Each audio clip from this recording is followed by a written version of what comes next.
The year was 2847, and humanity had spread across 12 star systems.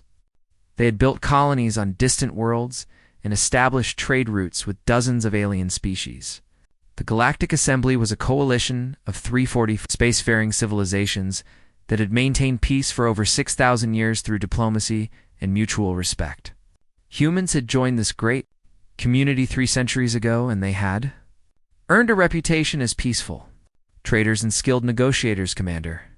Daniel Harris stood on the bridge of the carrier vessel Endurance and watched the holographic display flicker with incoming data. He was a tall man with broad shoulders and calm gray eyes that had seen many strange things in the vastness of space. His second-in-command was Lieutenant Commander Laura Bennett, and she approached him now with a tablet in her hand. Her face showed concern that she was trying hard to hide. "Sir, we are receiving a transmission from the Draxian homeworld," she said in a steady voice. Daniel felt his stomach tighten at those words. The Draxians were a reptilian species known throughout the galaxy for their aggressive expansion policies. They stood over 7 feet tall with thick-scaled hides and powerful limbs. They had joined the Assembly only 3 centuries ago and had always viewed humanity with open contempt. To the Draxians, humans were soft and emotional creatures who were unworthy of their place among the stars. They believed that strength was the only measure of worth, and they saw human kindness as weakness. The transmission activated, and the image of High Commander Vorath appeared before them.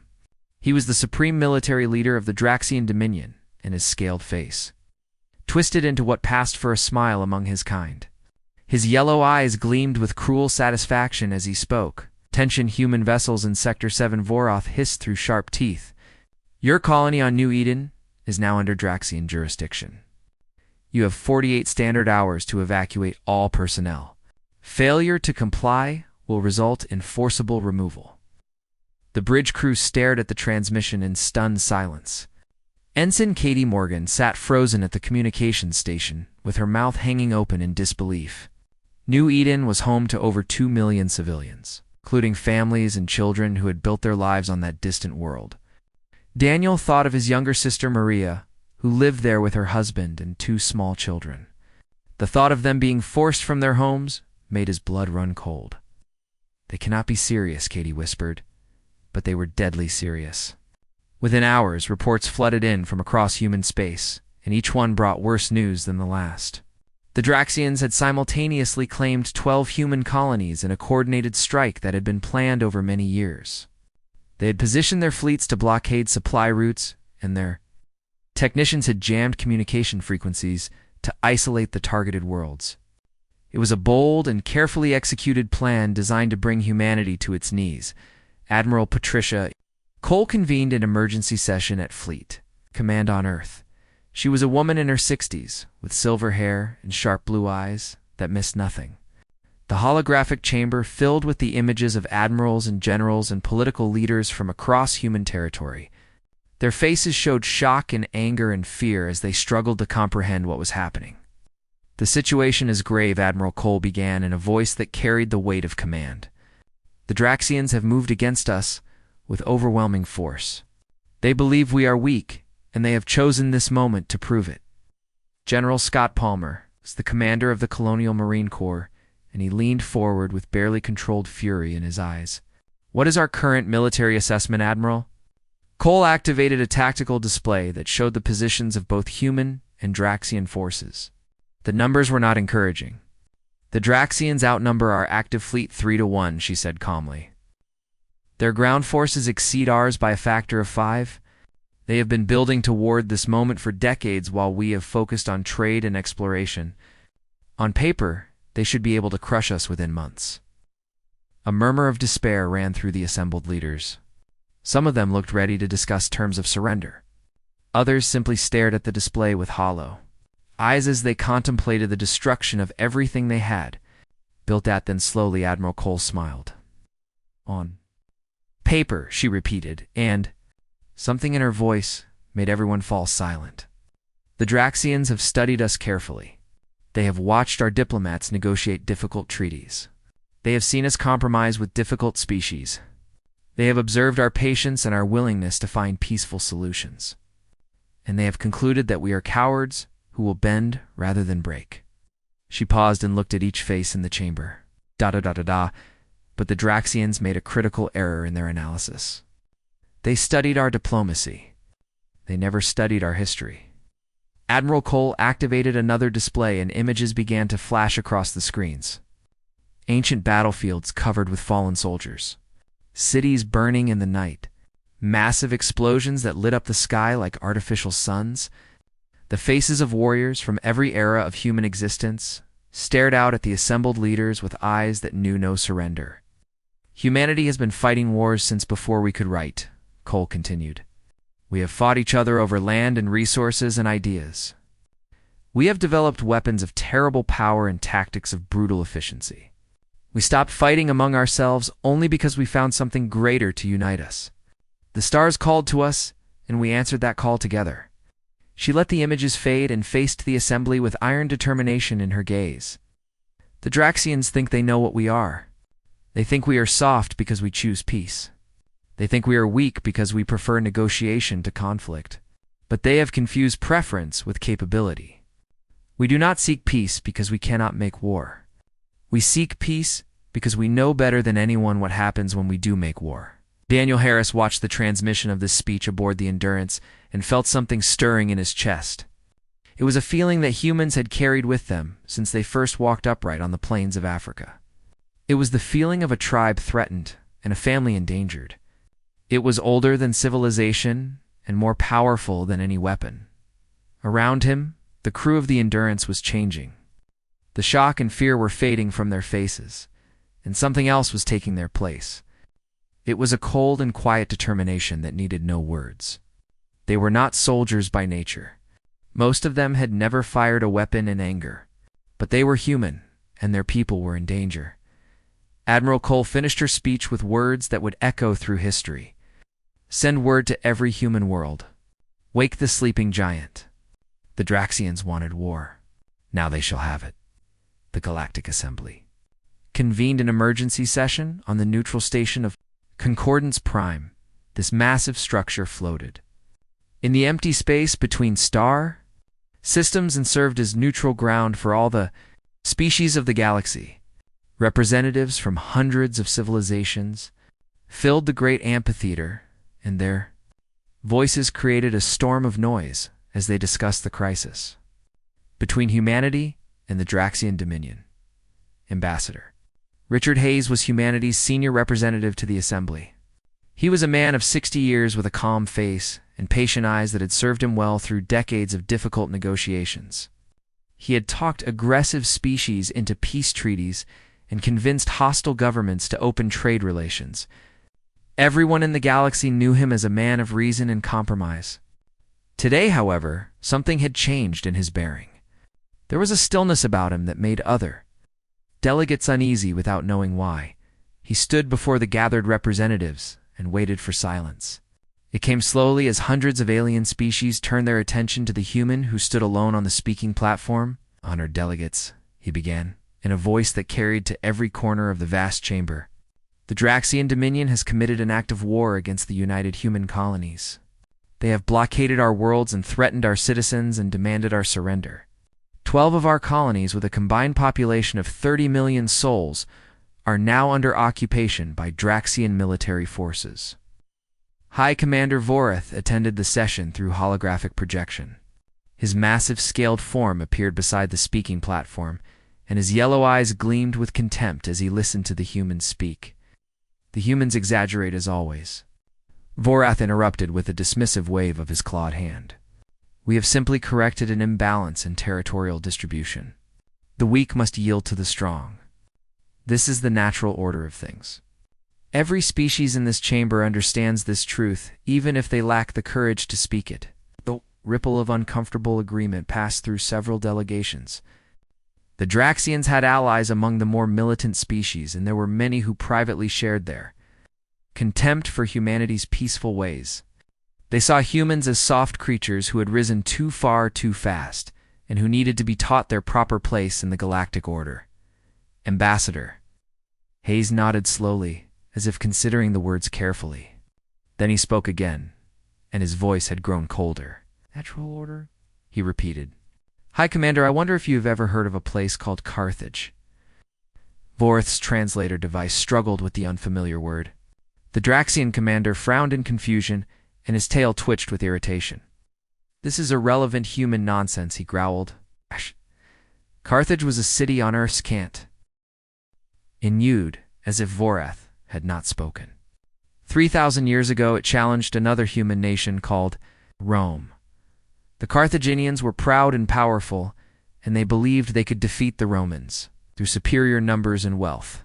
Do you know what Rome did to Carthage, High Commander? The chamber had grown very quiet.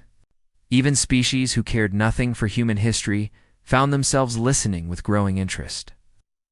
They did not just defeat Carthage, they burned it to the ground. They killed or enslaved every man and woman and child within its walls. They salted the earth so that nothing would ever grow there again, and then they erased Carthage from existence so thoroughly that, for centuries afterward, people questioned whether it had ever been real at all. Hayes stepped forward, and his image was projected across thousands of screens throughout the galaxy. Billions of beings on countless worlds watched as this calm diplomat transformed before their eyes into something far more dangerous. You have watched us negotiate, High Commander. You have watched us compromise. You have concluded that we are weak because we prefer peace to war. But you have made a fundamental error in your analysis. We do not negotiate because we cannot fight. We negotiate because we know exactly what happens when we do fight. On Earth, humanity was already mobilizing for war. The reserve fleet had been mothballed for 2 centuries. But now those ancient warships were being pulled from their orbital storage facilities and restored to fighting condition. Shipyards that had spent decades producing civilian transports were converting to military production almost overnight. Engineers worked around the clock to install weapons, systems and armor plating on vessels that had never been designed for combat. And across human space, veterans were answering the call to serve once more. Men and women who had served in peacekeeping missions and border patrols dusted off their uniforms and reported for duty. They were joined by millions of young volunteers who had never held a weapon, but who burned with the desire to protect their homes and families. Colonel Nathan Brooks addressed his assembled Marines on the training world of Fort Valor. He was a hard man with scars on his face and hands that spoke of battles fought long ago. Most of the soldiers before him had never seen real combat. The last human conflict had ended before their grandparents were born. They looked young and scared and completely unprepared for what was coming. I know what you are thinking, Brooks said, as he paced before the ranks. You are thinking this is going to be hard. You are thinking the Draxians are bigger and stronger and more numerous than us. You are thinking we have no chance against an enemy that has been preparing for war while we have been building shopping centers and vacation resorts. He stopped and looked at them with eyes that had seen things no training simulation could ever replicate. You were right about all of that. The Draxians are physically superior to us in almost every way. They are faster and stronger, and their scales can stop bullets that would kill a human instantly. Their military has been fighting wars for 1,000 years, while ours has been organizing parades and ceremony guards. The young soldiers shifted nervously. This was not the inspiring speech they had expected. But let me tell you something about humans, Brooks continued, and his voice dropped to almost a whisper. We are the species that hunted mammoths with sharpened sticks. We are the species that sailed across oceans in wooden boats without knowing what was on the other side. We are the species that split the atom and cured diseases. That killed millions and reached for the stars when everyone said it was impossible. He walked among the ranks now and looked into the eyes of each soldier. Past the Draxians think they know what war is. They have fought other species and won easy victories against enemies who surrendered when the odds turned against them. They have never fought humans. They have never faced an enemy who keeps fighting when logic says to give up. They have never encountered a species that gets more dangerous the more you hurt them. Brooks returned to the front of the formation and faced his soldiers. With a fierce pride burning in his eyes, they wanted to wake the sleeping giant. Now they will learn why the giant was sleeping in the first place. It was not because we were tired. It was because we knew what would happen if we ever woke up. The soldiers stood straighter now. The fear was still there, but it was joined by something else.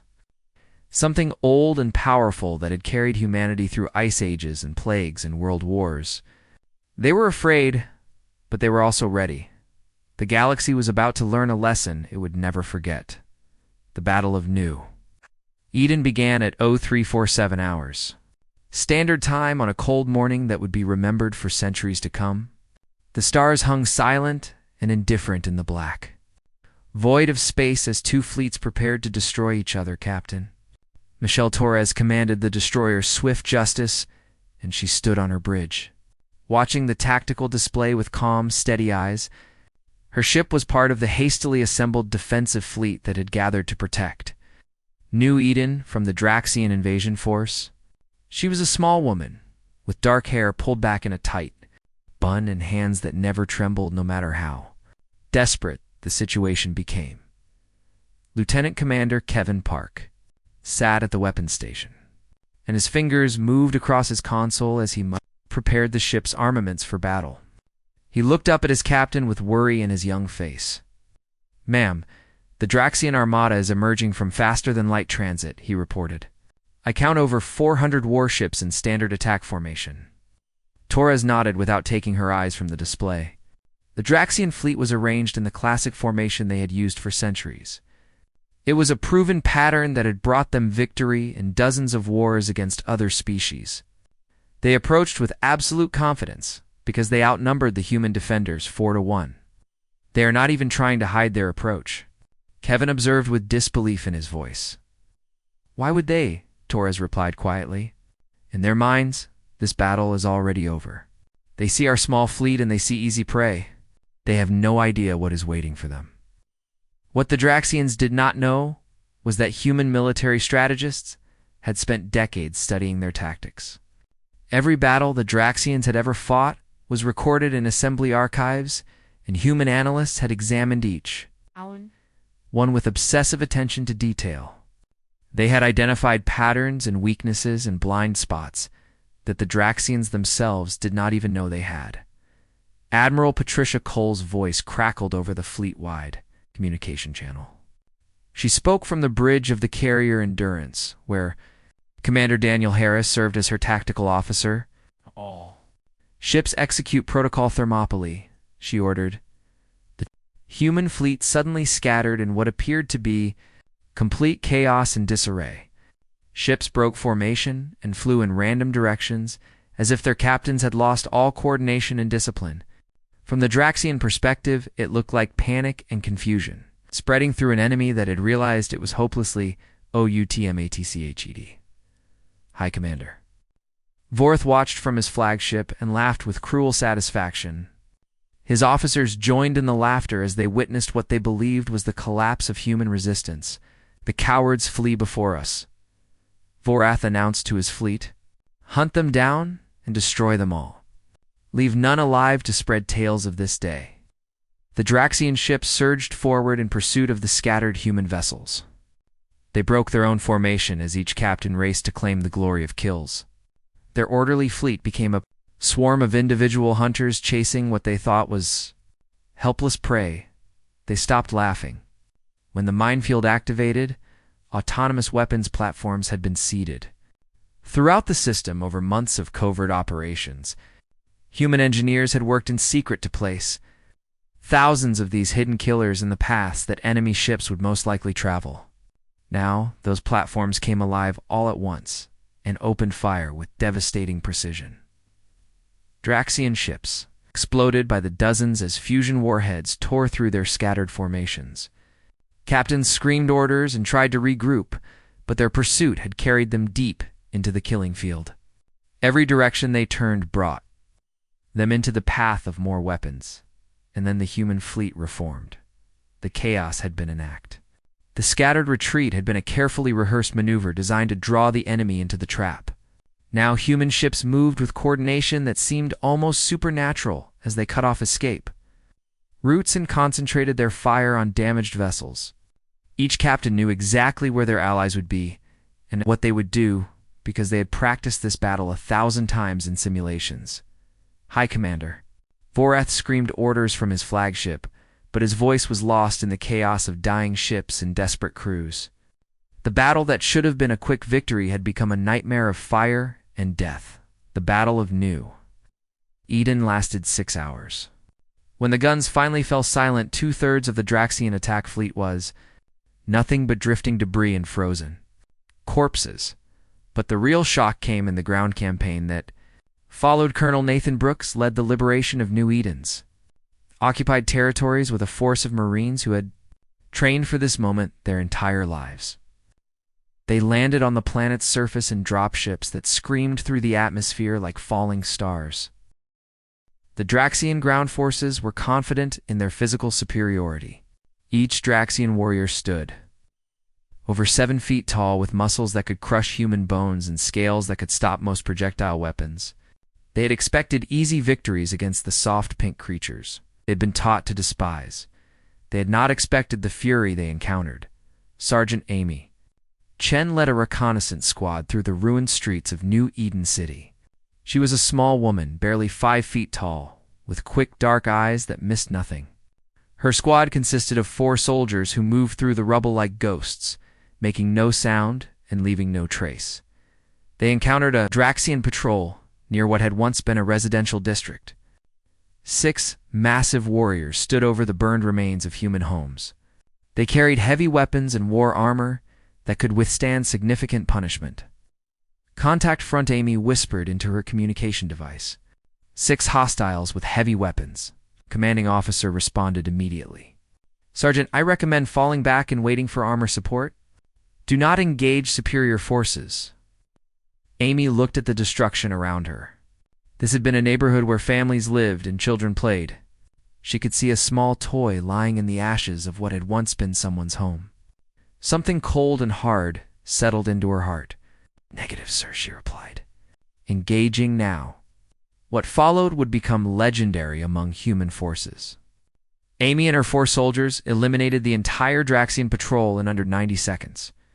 They used improvised tactics and ruthless efficiency, and something that observers would later describe as controlled rage. The Draxians never even managed to fire their weapons before they fell. Similar stories emerged from combat zones across the planet. Human soldiers who should have been outmatched were defeating Draxian warriors. Through a combination of adaptability and determination and something the aliens simply could not understand. The Draxians fought for territory and resources and glory. They fought because their commanders told them to fight, and they would stop when the cost it became too high. The humans fought for something else entirely. They fought for the burned homes and the scattered toys and the families who had been driven from their lives. They fought with a fury that did not calculate odds or consider retreat. They fought for home. And for home they would never stop. The war lasted 14 months, and during that time, the galaxy watched in horrified fascination as humanity revealed its true nature.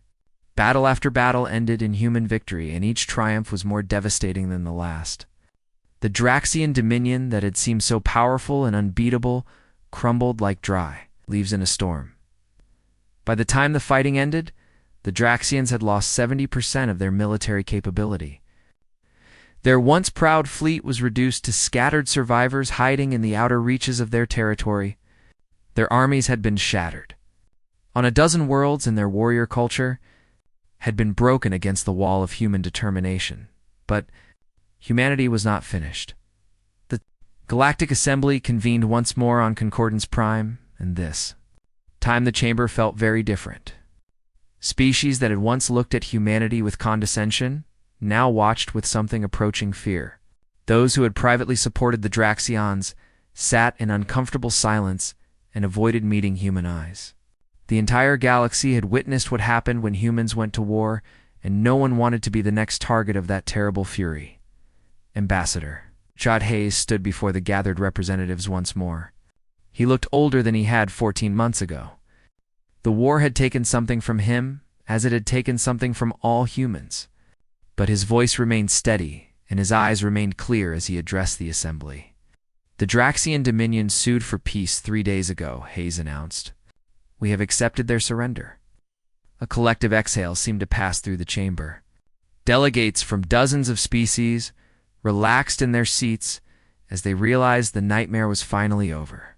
Some even began to whisper about returning to normal relations and rebuilding trade networks. However, Hayes continued, and the tension returned instantly. The terms of that peace are unconditional. He activated a holographic display that showed the Draxian homeworld spinning slowly in the darkness of space. It was a harsh world of deserts and mountains that had bred a harsh people. Now that world stood at the mercy of the species it had tried to destroy. Effective immediately, the Draxian military is dissolved. Their remaining fleet is being dismantled ship by ship. Their weapons manufacturing facilities are being converted to civilian use under human supervision. All Draxian territories, claimed through aggression over the past 3 centuries, are being returned to their original inhabitants. The chamber erupted in shocked protests. This went far beyond any previous conflict resolution in the history of the Assembly. Even species that had supported humanity during the war were disturbed by the severity of these terms. Some delegates rose from their seats and shouted objections, while others simply stared in disbelief. High Commander. Vorath appeared in holographic projection. He was no longer aboard his flagship, but rather in a holding cell on a human prison vessel. The proud warrior who had threatened humanity just over a year ago looked broken and defeated. His scales had lost their shine, and his yellow eyes were dull with despair. "You are destroying us," Vorath hissed through the projection. "You are dismantling everything my people have built over thousands of years. This is not justice. This is annihilation." Ambassador Hayes looked at the fallen commander for a long moment before responding. "Yes," he replied simply. "We are." The protests grew louder, but they fell silent when Admiral Patricia Cole appeared beside the ambassador. She still wore her uniform and still bore the medals she had earned in a dozen engagements. Her silver hair caught the light as she faced the assembly with eyes that had seen too much death to be moved by diplomatic outrage. "Let me be very clear about something," she said, and her voice cut through the noise like a blade. "We did not want this war. Humanity has never wanted war. We spent centuries building peaceful relationships with every species in this chamber. We traded and negotiated and compromised because we believed that cooperation was better than conflict." Ow. She paused and let her gaze sweep across the assembled delegates. But the Draxians made a choice. They looked at a peaceful species and saw weakness. They looked at our kindness and saw opportunity. They threatened our families and our homes and our children. They forced us to become something we never wanted to be. Cole stepped forward, and her image was projected across the galaxy, just as Hayes had been projected months before. "We are not doing this because we enjoy it. We take no pleasure in the destruction of the Draxian military or the humiliation of their leaders. We are doing this to send a message to the Draxians, to everyone watching, to every species that might one day look at humanity and see prey instead of partners." Her voice grew harder and colder with each word. "If you come for humanity, then you had better be prepared to finish the job. Because if you threaten what we love and fail to destroy us completely, then we will not just defeat you. We will unmake you. We will dismantle your ability to ever threaten anyone again. We will make an example of you that will echo through history for 10,000 years." The chamber was absolutely silent. Not a single delegate dared to speak or even move. And then Cole continued, and her voice softened just slightly. "We will help you rebuild. We will offer aid and trade and eventually friendship, because that is also who we are. We do not hold grudges forever. We do not hate for the sake of hating, but we never ever forget." She looked directly at the projection of High Commander Vorath. "Your people will survive this. Your culture will adapt and change, but it will not disappear. In time, the Draxians may even become our allies and friends.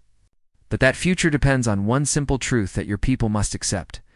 Vorath stared at her with hatred burning in his dull eyes. "You lost," Cole said flatly. "You challenged humanity, and you lost.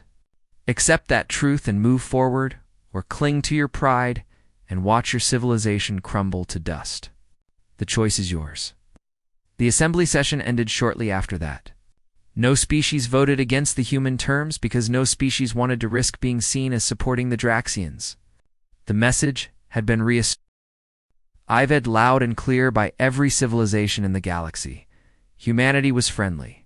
Humanity was peaceful. Humanity preferred negotiation to violence and trade to war, but humanity was never to be challenged. The Draxians had learned that lesson at a cost of millions of lives and the destruction of everything they had built. Now, every other species would learn it too without having to pay that terrible price. As Ambassador Hayes left the chamber, he passed a group of delegates from a species called the Vorn. They were an aggressive reptilian race similar to the Draxians, and they had been among the loudest supporters of the war against humanity. Now they pressed themselves against the wall to let him pass and refused to meet his eyes. Hayes nodded politely to them as he walked by. He did not smile, and he did not gloat. He simply continued on his way like a man who had finished an unpleasant but necessary task. Behind him, the galaxy began the long process of adjusting to a new reality. The age of challenging humanity was over. 50 years had passed since the end of the Draxian War, and the galaxy had transformed in ways that no one could have predicted.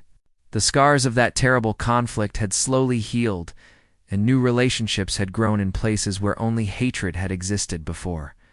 The former Draxian Dominion had become the Draxian Commonwealth. It was now a democratic federation that worked closely with human advisors on everything from economic development to cultural exchange. The warrior culture that had once defined the Draxian people had evolved into something more balanced. They still valued strength and courage, but they had learned that true strength sometimes meant knowing when not to fight. High Commander. Ow.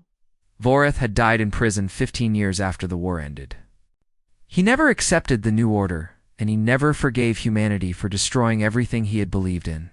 But his grandson Toreth had chosen a different path. He now served as an ambassador to Earth and worked tirelessly to repair the relationship between their two species. He often said that his grandfather's greatest mistake was not losing the war, but starting it in the first place. Dr. Hannah Miller was a historian at the University of New Chicago, and she stood before her class on a bright morning in the spring semester. The lecture hall was filled with students from a dozen different species. Humans sat beside Draxians and Vorn and representatives of races that had once viewed each other with suspicion and fear. Now they shared notes and complained about exams and formed friendships that would have been unthinkable 2 generations ago. The course was titled Human Military History, and it had become one of the most popular offerings among non-human species seeking to understand their strange neighbors. The question I am asked most often, Hannah began as she paced before the class, is how humans can be so peaceful and so devastating at the same time. How can we spend centuries building relationships, and then when provoked wage war with such terrible efficiency? It seems like a contradiction that makes no sense. She activated a display that showed images from human history. Ancient warriors with swords and shields stood beside soldiers in modern armor. Cities burned in flames that reached toward darkened skies. Massive explosions bloomed like flowers of destruction. And then interspersed with these images of violence were moments of profound compassion. Humans rushing to help disaster victims. Medical teams treating the sick and wounded. Diplomats shaking hands after signing treaties that ended generations of conflict. Oh. The answer is that these are not contradictions at all, Hannah continued. They are 2 sides of the same trait. Humans evolved as social creatures who depended on our tribes and communities for survival. We developed intense loyalty to our families and friends and homes. That loyalty drives both our capacity for love and our capacity for violence. A Draxian student in the 3rd row raised a clawed hand. His name was Krath, and he was the great-nephew of a warrior who had died in the Battle of New Eden. He had come to Earth specifically to understand the species that had defeated his people. Professor Miller, my grandfather fought in the war, Krath said in the careful English he had learned over years of study. He told me that what surprised him most was not human weapons or tactics, It was that humans kept fighting even when they should have surrendered. Even when logic said they had already lost. He could not understand why they refused to give up, Anna nodded slowly. She had heard this observation many times from many different species. Your grandfather identified something crucial about human nature, she replied. For most species, warfare is a calculation. You fight until the costs outweigh the benefits, and then you surrender or negotiate. It is rational. It is sensible. It is the logical way to approach conflict. She paused and looked at the young Draxian with eyes that held both warmth and warning. Humans do not work that way. When we are pushed far enough, and when our loved ones are threatened, we stop calculating. We stop being rational. We become something else entirely. Something older and more primal than civilization itself. And historically, the species that provoked that transformation have not fared well. The class sat in thoughtful silence as they absorbed her words. Many of them had grown up hearing stories about the Draxian War. 4. The younger species, it was ancient history, but 4. The older ones, it was a living memory that still shaped their politics and culture. On the observation deck of the rebuilt New Eden space, Station Commander Daniel Harris stood watching. Ships passed by in the endless darkness of space. He was retired now, and his hair had turned completely gray. His face was lined with age, and his hands were not as steady as they once were. But his eyes remained sharp and clear as they tracked the vessels moving through the system. Beside him stood Laura Bennett, who had also retired after a long career in the fleet. They had remained close friends through all the years since the war, and they often met on this station to remember those who had not survived. Do you ever think about how close it was? Laura asked quietly. Daniel nodded without taking his eyes from the viewport. Every day. If the Draxians had hit harder in the first wave, or if they had targeted civilian populations instead of military installations, or if they had shown even a little more ruthlessness, then things might have ended very differently, but they did not. No, they did not. They underestimated us because they did not understand us. They saw our mercy and mistook it for weakness. They saw our patience and mistook it for cowardice. They thought we were prey when we were actually the most dangerous predators the galaxy had ever produced. Below them, a Draxian trade vessel docked peacefully at the station. Human and Draxian workers moved cargo together with practiced efficiency. Their children played in the observation parks, completely unaware of the blood that had been spilled to make this peace possible. A human girl chased a young Draxian across the grass, and both of them laughed with the pure joy that only children can feel. We built something beautiful here, Laura said softly as she watched the children play. After all that destruction and death, we built something beautiful. Daniel finally turned away from the viewport and looked at his old friend. There were tears in his eyes, but he was smiling. That is what we do, he replied. We fight when we must, and we win because we refuse to lose. And then we build. We build friendships and families and futures, because at the end of the day, we do not want war. We just want to be left alone to live and grow and explore. But heaven help anyone who tries to stop us. The stars wheeled overhead in their eternal dance. Somewhere out there, other species were studying the history of the Draxian War and learning its lessons. They were teaching their children that humanity was friendly and humanity was peaceful, and humanity would trade and negotiate and compromise. But they were also teaching them one final truth that would echo through the ages. Humanity was never to be challenged. The last species that tried had been broken so completely that they had to rebuild their entire civilization from the ground up. They had survived only because humans chose to show mercy after the fighting was done. The next species might not be so fortunate, and so the galaxy moved forward into a future shaped by human hands. It was a future of peace and cooperation, an endless possibility. But beneath that peace lay a warning written in the ashes of Draxian warships and the graves of fallen warriors. Do not wake the sleeping giant. Do not threaten what humans love. Do not mistake kindness for weakness, because humanity remembered Carthage, and humanity never forgot.